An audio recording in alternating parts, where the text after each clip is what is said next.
The blade stopped 3 inches from her throat. Princess Elena felt the cold wind of its path across her skin.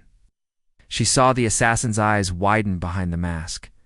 She heard the clatter of steel on marble, and then she saw him, the royal guard, who had appeared from nowhere, his sword catching the moonlight as he stood between her and death.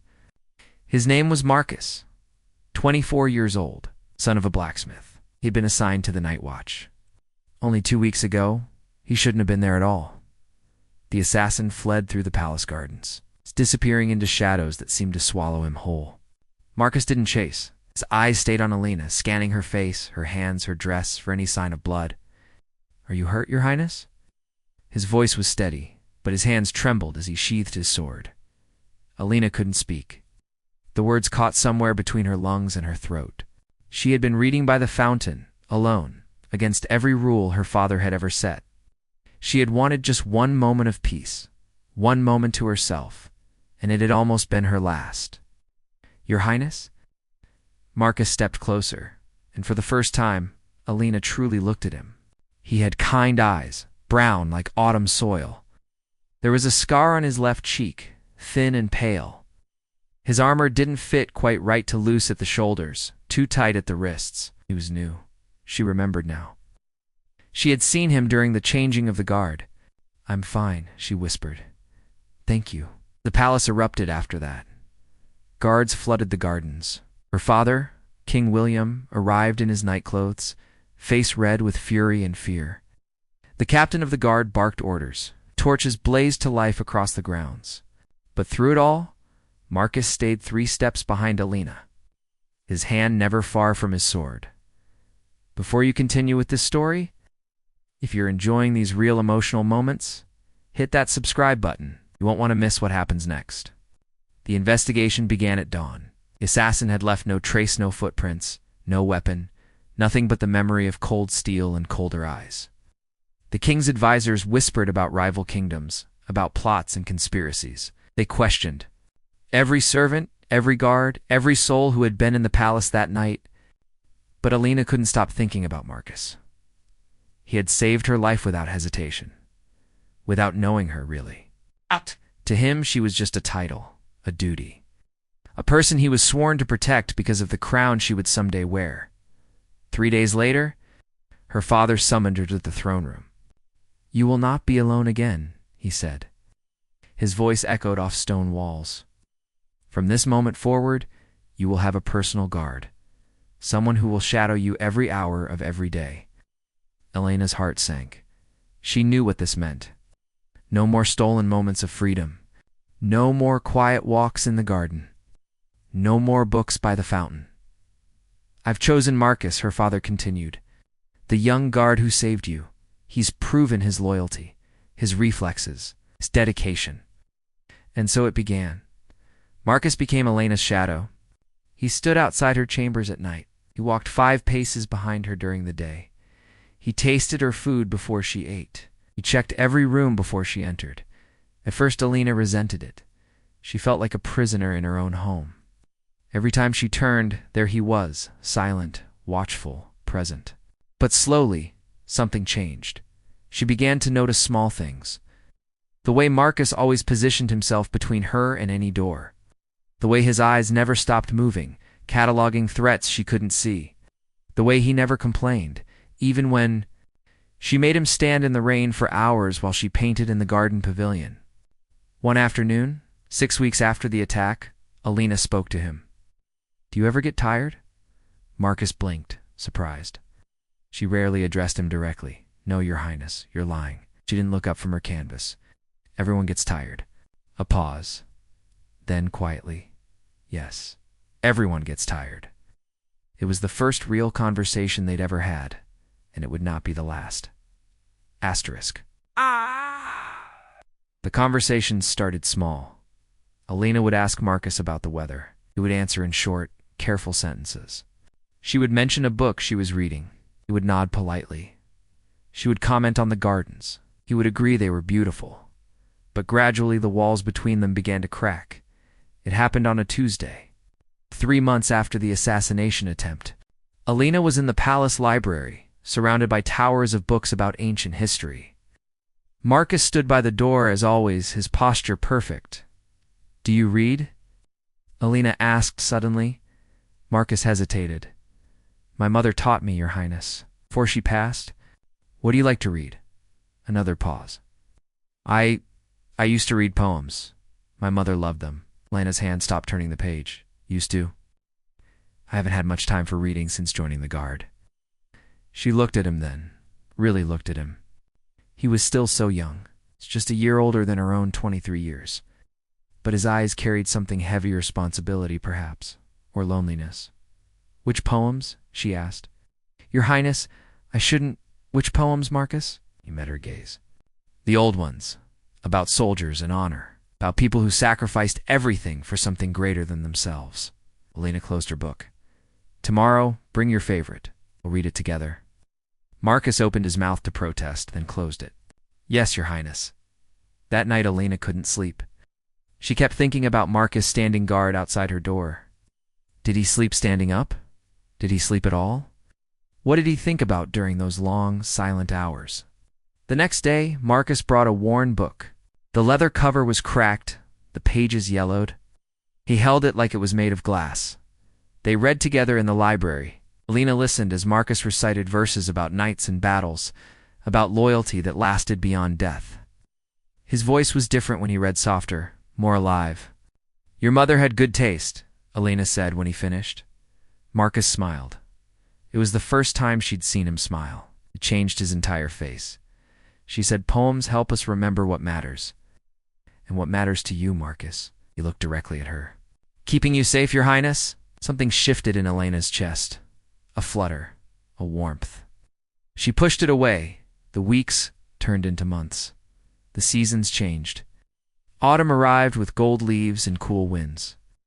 Marcus remained her constant companion. But now, the silence between them felt comfortable, natural. They developed a routine.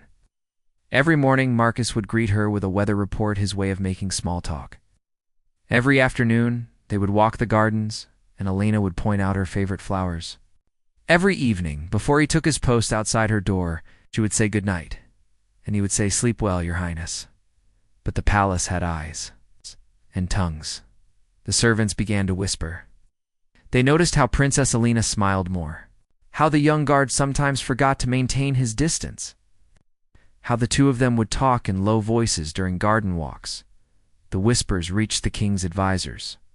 One morning, Lord Cornelius, the king's chief advisor, approached Marcus during the changing of the guard. "You're getting too close to the princess," he said.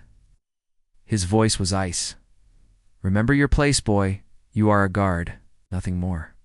Marcus straightened. "I know my place, my lord. Do you? 'Cause from where I stand, it looks like you've forgotten the difference between protection and something else. I protect Her Highness with my life. That is all." Lord Cornelius leaned closer. "Your life isn't worth much if you bring scandal to the royal family. One word from me, and you'll be reassigned, sent to guard the northern border. Far from here, far from her." Marcus said nothing, but his jaw tightened. That night, Alina noticed the change immediately. Marcus stood further away. He wouldn't meet her eyes. When she asked him questions, his answers were clipped, formal. "What's wrong?" she finally asked. "Nothing, Your Highness." "Don't lie to me, Marcus." He was silent for a long moment. "Then I was reminded of my duty today. That's all." "Reminded by whom?" "It doesn't matter." But it did matter. Alina felt anger rising in her chest. How dare anyone make Marcus feel less than he was? He had saved her life. He had become, what, a friend? Was that allowed? Could a princess have a guard as a friend? She didn't know. But she knew she wasn't ready to lose him. "Tomorrow," she said firmly, "we're going riding. Just you and me, like we used to." "Your Highness." "I don't think that's an order, Marcus." He bowed his head. "Yes, Your Highness." But as Alina walked to her chambers that night, she couldn't shake the feeling that something had broken between them. Something Lord Cornelius had cracked with his poisonous words, and she didn't know if it could be fixed. The horses' hooves echoed across the cobblestones as Alina and Marcus rode through the palace gates. It was early morning. The sun barely touched the horizon. The world was painted in shades of gray and gold. Alina had insisted on leaving before the advisors woke, before anyone could tell her no. Marcus rode beside her, not behind her. For once, they were equals. Just two people on horses, breathing in the cool autumn air. They didn't speak for the first mile. The silence felt heavy, weighted with all the words they couldn't say. Finally, Alina broke it. "Why did you join the Royal Guard?" Marcus kept his eyes on the road ahead. "My father wanted me to be a blacksmith like him. But I wanted more. I wanted to matter." "You matter," Alina said quietly. "Do I?" He glanced at her, then away. "I'm just one guard among hundreds, replaceable, not to me." The words hung in the air between them. Marcus said nothing, but his hands tightened on the reins. They reached the forest clearing an hour later. It was Alina's secret place, a meadow surrounded by tall pines, where wildflowers grew in scattered patches. She had discovered it years ago, before the assassination attempt, before Marcus. Before she became a prisoner in her own life, they dismounted. Alina walked to the center of the meadow and spread her arms wide, turning in a slow circle. "This is freedom," she said. "This is what I miss." Marcus watched her, something unreadable in his eyes. "You're a princess. You have everything. Everything except choice." Alina stopped spinning and looked at him. "I don't get to choose who I marry, where I go, how I spend my days, even who I talk to. Everyone tells me it's for my own good, for the kingdom, but sometimes I wonder if anyone cares what I want." "What do you want?" The question was so simple, so direct. No one had ever asked her that before. Alina walked toward him slowly. "I want to be seen. Not as a crown or a title or a duty. Just seen as a person." Marcus met her gaze. For a moment, neither of them moved. The wind whispered through the trees. A bird called somewhere in the distance. "I see you," Marcus said softly. "I've always seen you." Alina's breath caught. They were standing too close now.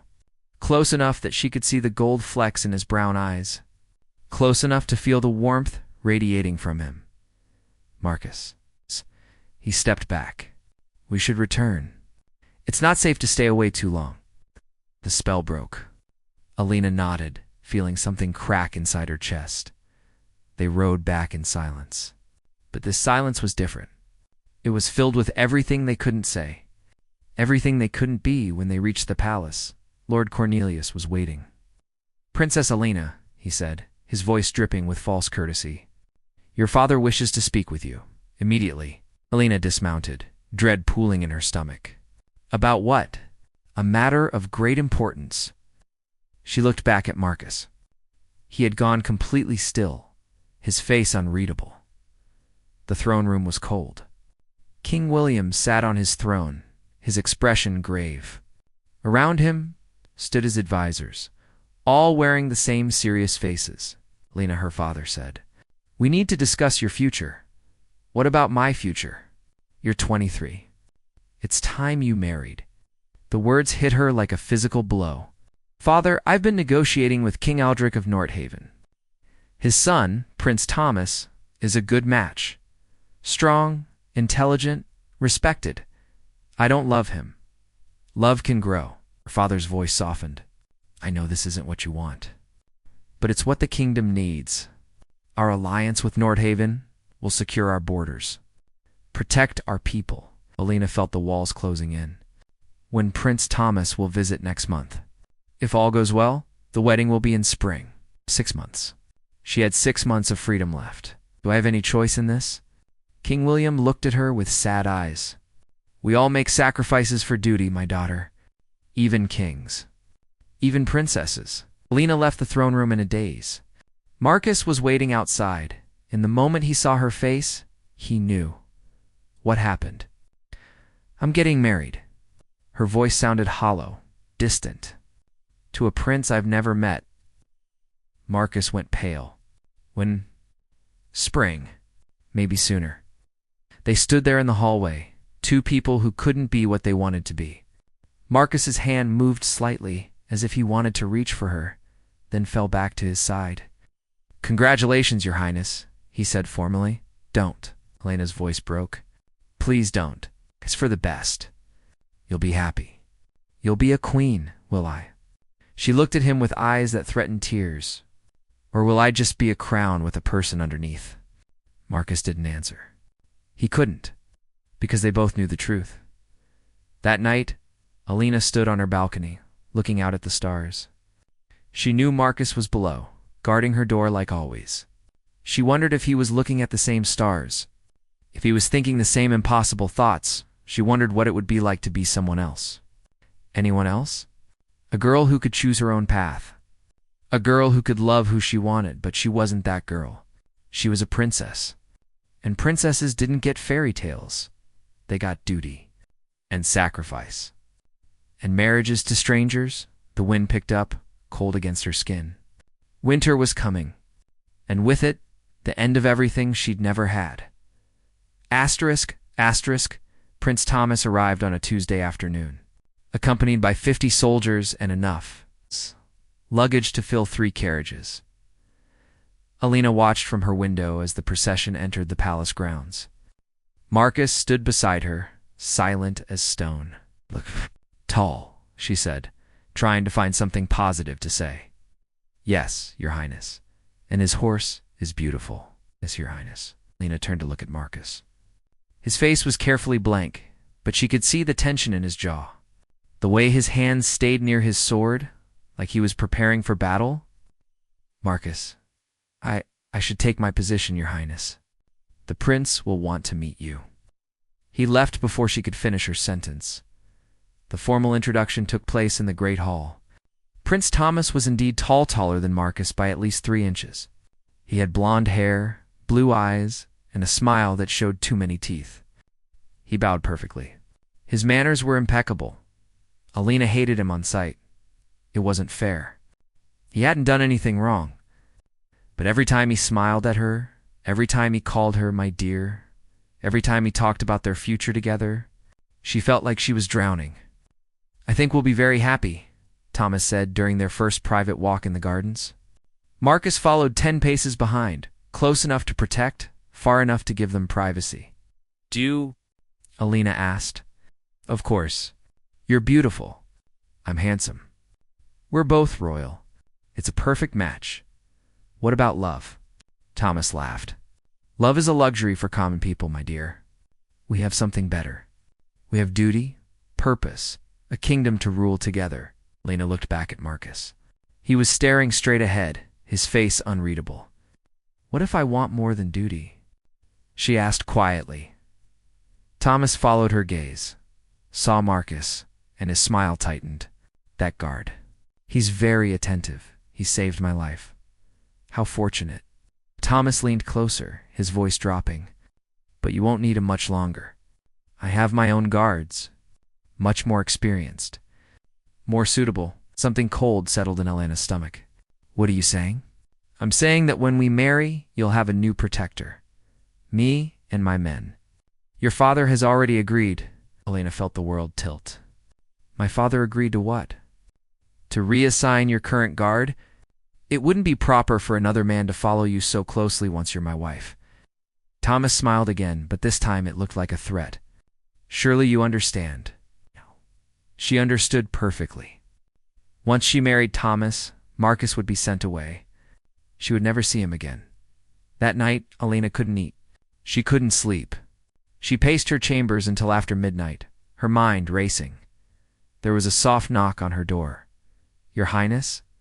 Marcus's voice. "Are you well?" Alina opened the door. Marcus stood in the hallway, concern etched on his face. "I couldn't sleep," she said.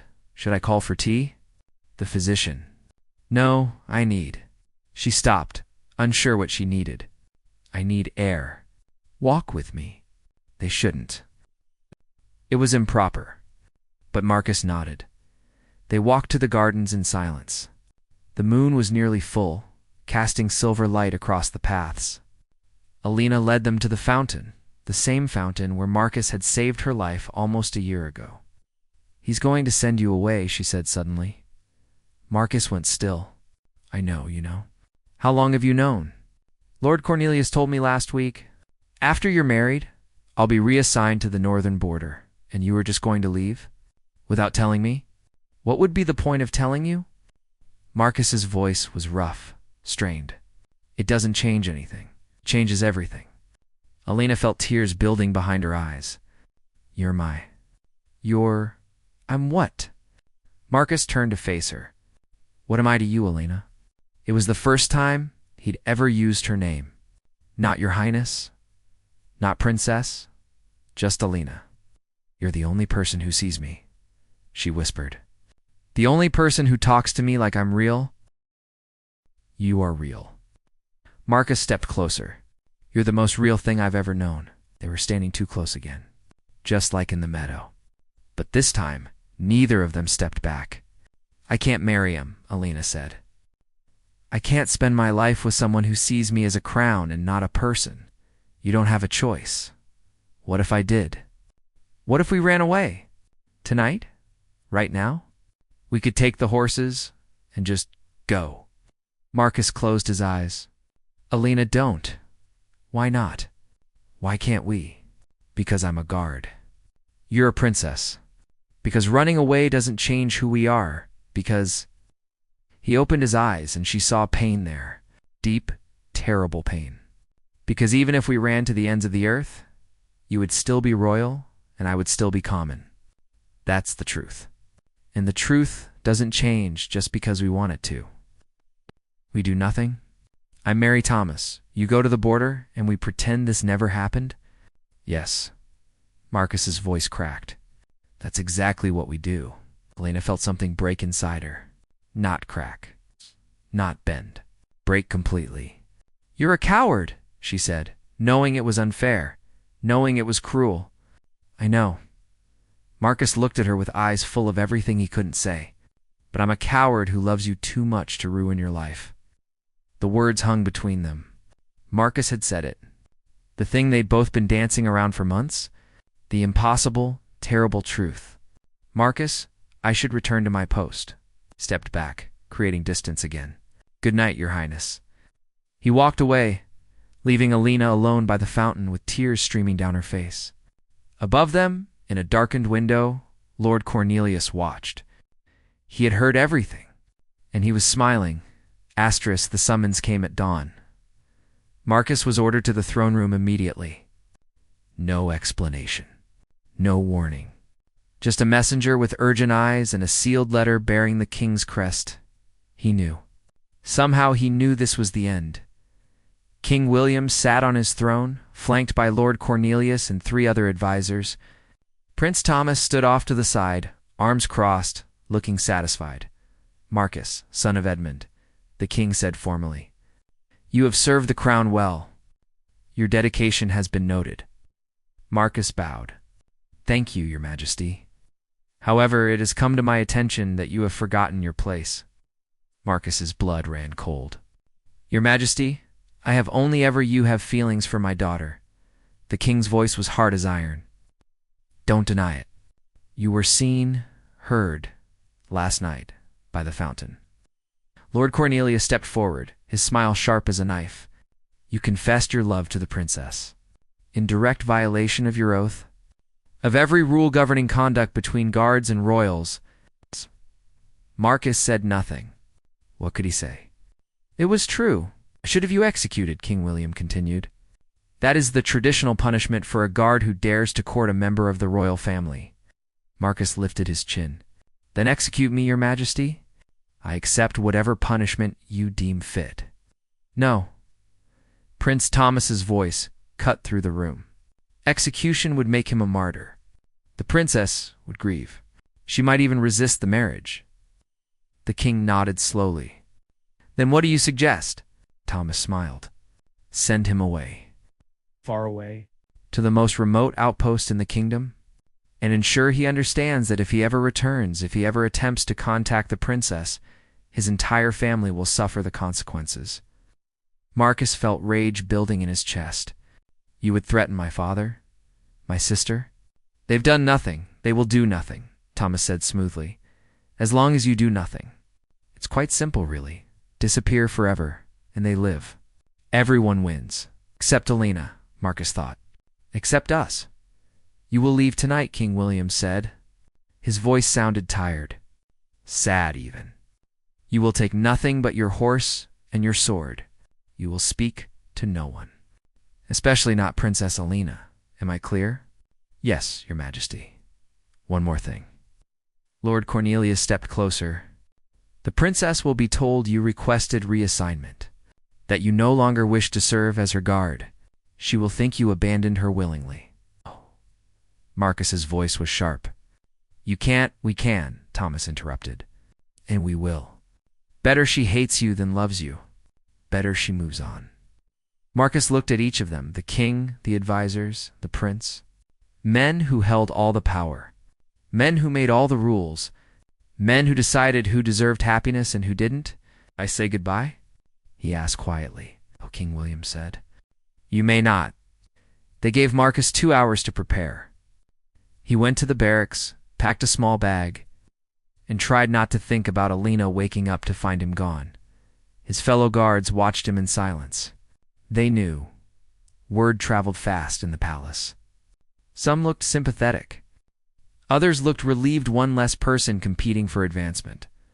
Only one person spoke to him. Captain Renard, the head of the royal guard, approached as Marcus was saddling his horse. You're a fool, Renard said bluntly. I know. You could have had a good career. Become captain yourself one day. I know. Renard was quiet for a moment. Then, but I understand. I was young once too. I loved someone I couldn't have. Marcus looked at him. What happened? I chose duty over love. I followed orders. I let her go. Renard's eyes were distant. I've regretted it every day for 30 years. Then why are you letting them do this to me?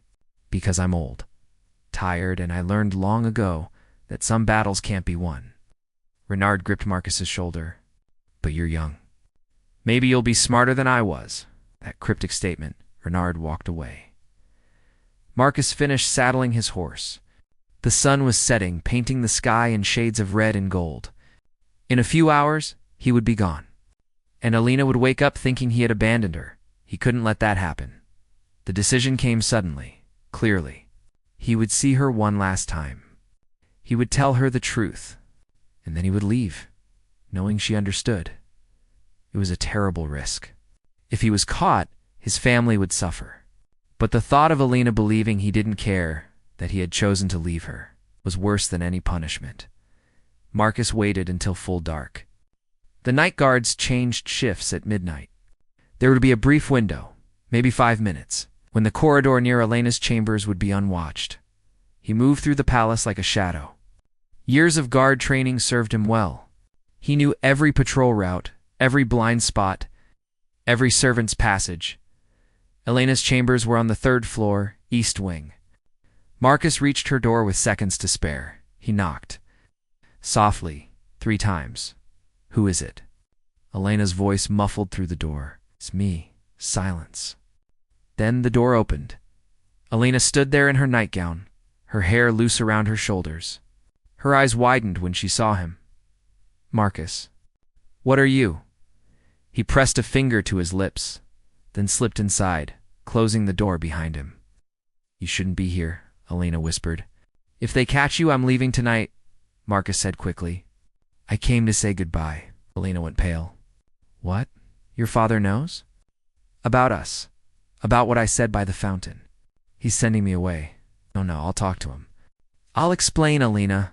Listen. Marcus took her hands. They were shaking. They're going to tell you I requested reassignment, that I wanted to leave. It's a lie. I would never willingly leave you. Do you understand? Never. Tears spilled down her cheeks. Then don't go. Stay. We'll figure something out. If I stay, they'll hurt my family. My father? My sister. Thomas made that very clear. Thomas. Lena spat the name like poison. This is his doing. Doesn't matter whose doing it is. I have to go. But I needed you to know the truth. Lena pulled her hands free and walked to her window. Outside, the moon hung heavy and full. This is my fault, she said. If I hadn't been so selfish, so stupid, don't. Marcus crossed the room and stood behind her. Not touching, but close. Loving you was never stupid. It was the smartest thing I ever did. She turned to face him. In the moonlight, she looked ethereal, beautiful and heartbroken. I don't want to marry him, she whispered. I know. I want to be with you, I know. God. Then why does everyone else get to decide our lives? Marcus had no answer. He had asked himself the same question 1,000 times. I should go, he said finally. Before someone notices. Marcus, yes. If things were different, if we were different people, would you have asked me to marry you? He looked at her, really looked at her, memorizing every detail. The curve of her cheek, the gold flecks in her green eyes, the way she bit her lip when she was trying not to cry. Yes, he said. 1,000 times, yes. Elena stepped forward and kissed him. It was soft, gentle, a goodbye pressed against his lips. Marcus kissed her back, his heart breaking and soaring at the same time. When they pulled apart, both of them were crying. I love you, Elena said. I love you too. Marcus touched her face one last time. Be happy, Elena, even if it's not with me. Promise me you'll find happiness. I can't promise that. Try for me. He walked to the door, then stopped. Without turning around, he said, You were the best thing that ever happened to me. Then he was gone. Elena stood alone in her chambers. Moonlight streaming through the window, tears streaming down her face, and for the first time in her life, she understood what it meant to have your heart broken. 3 months passed like a slow death. Elena went through the motions of her life like a ghost. She smiled at Prince Thomas. She planned the wedding. She stood for dress fittings and cake tastings and meetings with florists. She did everything a good princess should do, but inside, she was hollow. Every night she stood on her balcony and looked toward the northern mountains. Somewhere out there, Marcus was standing guard at some forgotten outpost. Was he thinking of her? Did he stand under the same moon and remember? The wedding was set for the first day of spring. 2 weeks away, Elena had stopped crying. She had stopped feeling anything at all. It was easier that way. Numbness was better than pain. Prince Thomas seemed pleased with her compliance. He talked endlessly about their future kingdom, their future children, their future glory. Elena nodded and smiled and said nothing. Then, 1 week before the wedding, a messenger arrived at the palace. He was covered in mud and blood, his horse foaming at the mouth from being ridden too hard. He collapsed in the courtyard, gasping for breath. Raiders, he choked out. The northern border. They attacked the outpost. Elena's blood turned to ice. Marcus was at the northern border. King William rushed to the courtyard, his advisors following. How many casualties? We don't know yet, Your Majesty. The attack was brutal. Most of the guards. The messenger couldn't finish. Elena pushed through the crowd. Which outpost? The messenger looked up at her. Fort Grimwall, Your Highness. Fort Grimwall. Marcus's post. I need a list of survivors, Elena said. Her voice sounded strange to her own ears, distant, mechanical. I know. The messenger flinched. Yes, Your Highness. The next 6 hours were the longest of Elena's life. She paced her chambers. She prayed. She made bargains with gods she wasn't sure existed. Just let him be alive, please. I'll do anything. I'll marry Thomas. I'll be the perfect queen. Just let Marcus live. The list arrived at midnight. 20-7 guards had been stationed at Fort Grimwall. 11 survivors. 16 dead. Elena's hand shook as she read the names. William. Frederick. John. Thomasaw. Different Thomas. David. Robert. Marcus. His name was on the casualty list. Elena read it 3 times. Certain she was wrong, but the letters didn't change. Marcus, son of Edmund. Killed in action, she didn't scream. She didn't cry. She simply folded the paper carefully, set it on her desk, and walked to her balcony. The moon was hidden behind clouds. The world was dark. Marcus was dead. The guard who saved her life. The man who loved her. The only person who ever saw her as just Elena, gone. She thought about jumping. It would be so easy. 1 step, One moment. And then she would be free. Free from duty. Free from Thomas. Free from a life without Marcus. But even in her grief she couldn't, because Marcus had asked her to be happy, to find joy even without him. And she had promised to try, so instead of jumping, Lena gripped the balcony railing and finally let herself break. She cried until there were no tears left. She cried until her throat was raw. She cried until the sun started to rise, painting the sky in soft pinks and golds. And then she made a decision. She would not marry Prince Thomas. The thought came clearly, simply. She would not spend her life with a man who saw her as property.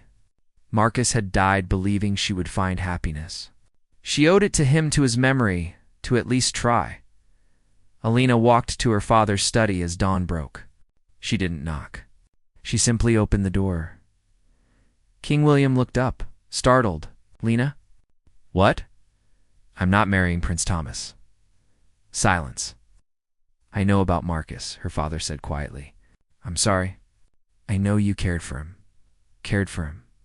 Elena's voice was steel. "I loved him. And he loved me. And now he's dead. Because you sent him away." "Lena, no. You don't get to explain. You don't get to make this better." She stepped closer. "I have followed every rule. I have been the perfect daughter. I have sacrificed everything for duty. But I won't sacrifice this. I won't marry a man I don't love. You have no choice. Then I'll abdicate. I'll renounce my title. I'll leave the palace and never come back." King William stood. "You would abandon your kingdom? My kingdom?" Alina laughed, but it was a bitter sound. "What kingdom? I don't rule anything. I'm a prisoner in a crown. At least if I leave, I'll be free." Her father looked at her for a long moment. Really looked at her, and what he saw made him sink back into his chair. "You've grown strong," he said softly. "Marcus made me strong. He was a good man. He was the best man." King William rubbed his face. He suddenly looked very old, very tired. "If I let you refuse this marriage, we lose the alliance with Nordhaven. We risk war. Then we risk war. But we'll face it with honor. Not with lies." Another long silence. Finally, her father nodded. "Go. Tell Prince Thomas yourself." Alina found Thomas in the Great Hall, reviewing wedding arrangements. He looked up when she entered, smiling that sharp smile she hated. "My dear, I'm not marrying you." The smile vanished. "Excuse me?" "The wedding is off. I'm releasing you from our engagement." Thomas's face darkened. "You can't do that." "Your father agreed. My father agrees with me. You're free to leave." For a moment, Alina thought Thomas would argue. His hands clenched. His jaw tightened. But then he saw something in her eyes, something hard and unbreakably. He stepped back. "You'll regret this," he said. "Maybe, but at least I'll have chosen it." Thomas left that afternoon. His soldiers packed. His carriages rolled out of the palace grounds. And just like that, he was gone. Alina stood in the courtyard, watching him disappear. Lord Cornelius approached, his face thunderous. "You've made a terrible mistake," he hissed. "No," Alina said. "I've made the first real choice of my life." The weeks that followed were hard. Negotiations with Nordhaven failed. Relations soured. There were threats, posturing, talk of sanctions and borders, but there was no war. And Lena discovered something. She was good at diplomacy. Better than her father, even. She negotiated with Nordhaven's envoys. She found compromises. She built bridges where others saw only walls. Slowly, grudgingly, the kingdom came to respect her. Not as a pretty princess. Not as a future wife. But as a leader. 6 months after Marcus's death, Alina received a letter. It was unmarked. Delivered by a merchant who claimed he found it on the northern road. The seal was unfamiliar. Alina opened it with shaking hands. Inside, in handwriting she didn't recognize, was a single sentence. Fort Grimoire records were falsified. 3 names on casualty lists survived. Relocated by Captain Renard. Lena read it 3 times. 4, 5. Then she ran. She ran to the barracks. Found Captain Renard overseeing training drills. "You?" she gasped. "The letter. Tell me." Renard looked at her. His old eyes were knowing. "I don't know what you mean, Your Highness." "Marcus. Is he alive?" "The casualty report was very clear. Is he alive?" Renard was silent. Then, so quietly she almost didn't hear, "I told him he was young. That maybe he'd be smarter than I was." Lena's legs nearly gave out. "Where?" "I can't tell you that. It would put him in danger.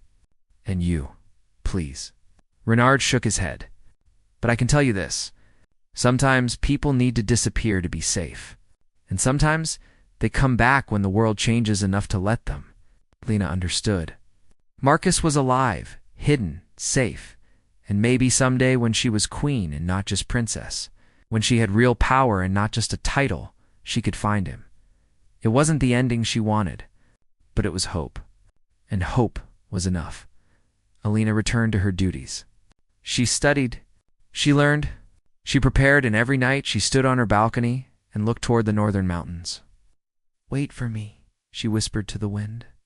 "I'm coming. I just need to be strong enough first."